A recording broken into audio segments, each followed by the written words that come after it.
I'm so excited to be here. Thank you. Wow.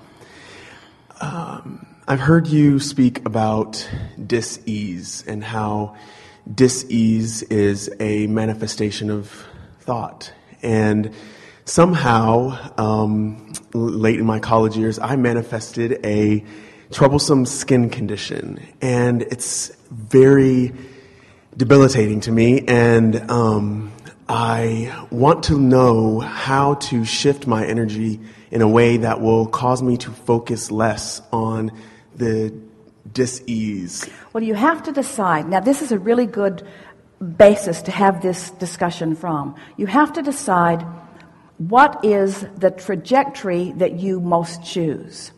In other words, nothing just happens. It's all a further manifestation of something that has come before it. So there were thoughts, and then more thoughts, and then more thoughts, and then more thoughts. Thoughts that you didn't even recognize that you were having until they began manifesting. And so what we're saying is being unaware of how you were feeling emotionally, and that's all right because most people are unaware until we get hold of them and make you aware. But so ignoring the emotional symptoms, ignoring the emotional symptoms of split energy until there is enough evidence of them that you can't ignore it. And those are sort of key words, so much that you can't ignore it. What we would like to say to you is that there's never a time that something is so significant that you could not ignore it. But by not thinking about something, you have to think about something else. So you got to get general about it. Do you accept that everything that happens is a manifestation of thought? Are you asking me a question? Yeah. Yes.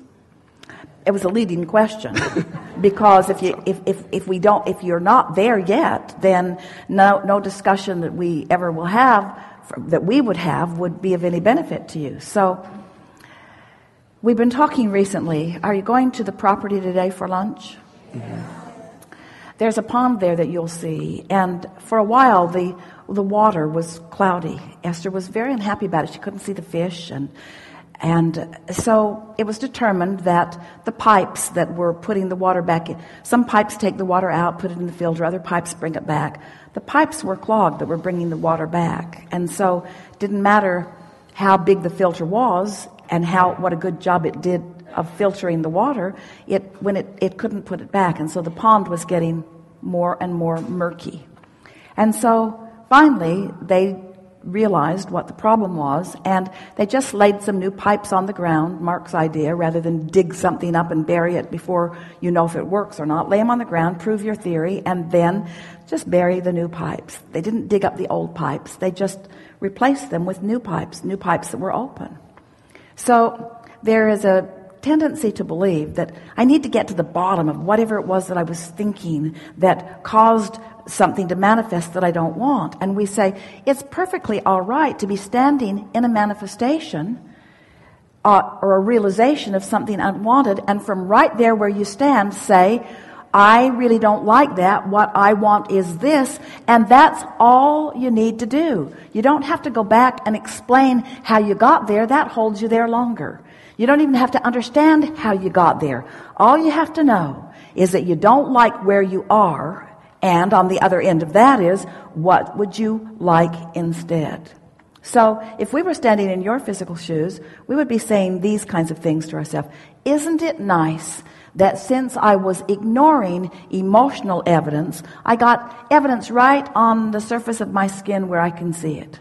Sort of like the bumps on the side of the road. Isn't it nice? It's just guidance. That is all that it is. It's not a symptom of my dysfunction. It's not an indictment of my soul. It's not an indicator of how good or bad I am. It's just a simple indication of vibrational variance between who I really am and what I really want, and who I'm being in this moment. Just giving me an opportunity to soothe myself back into alignment. But the thing that is a little tricky about something that is manifested is now it has your attention. And the more you look at what you do not want, the more you offer the vibration of what you do not want, and the longer it stays. And I look at that every day in the mirror. So you got to find a way to get your mind off of it. You gotta find a way to think of other things, to accept it for what it is. We don't see any of you upset that your fingertips are sensitive when you touch the hot stove. We think you're glad. Oh, this is so embarrassing. My fingertips are so sensitive. I'm going to train myself. Owie, owie, owie, owie, owie. If I do it every day a little bit, and we say, don't do it at all. Don't do it at all. Let your sensitivity serve you, you see. And so, yeah, there are negative emotions that you've been willing to endure. And we want all of you to stop doing that. We want you to all become vibrational snobs. Why put up with thoughts that don't feel good? Because thoughts that don't feel good eventually manifest into unwanted things, you see. So it's just a matter of getting off that subject and being more sensitive to the way you feel. Now, one of the things that is really helpful, we haven't talked in this way for a while, but we're going to do it now, and then we're going to tie it into this high-flying disc conversation. So when you have a manifestation or a realization of something, it always brings with it an emotion. So what's the emotion that is, what do you think, what emotion sticks out most to you about this manifestation of this skin condition? What's the first thing that comes to your mind when we say, how does that make you feel? What does that feel like? I'm not sure I understand the question. We're asking you that when you do look in the mirror and when you do acknowledge that you have this skin condition, what is the emotion that you feel? Do you feel out of control? Do you feel powerless? Do you feel annoyed? Do you feel irritated? Do you feel confused? I feel unattractive. So you feel like if someone else, you feel that if someone else were to hold you as their object of attention, that they would not like what they see. Yeah. So whenever you're able to identify what stands out most, and that is what stands out most, then you got to know that you have that going on even before that. In other words, you care too much about what other people think. You sort of contour your life. You don't want to because you're a freedom seeker. Oh, you are such a freedom seeker. But you still care about what other people think. And have you noticed, it is such an interesting thing, that when you're on a high-flying disc and they're not, doesn't matter how much you talk to them, they can't hear you.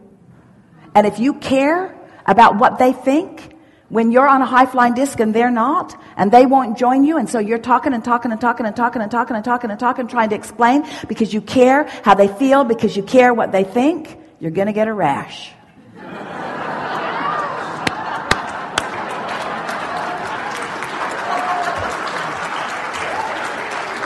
Enough? Something more? No, that's enough.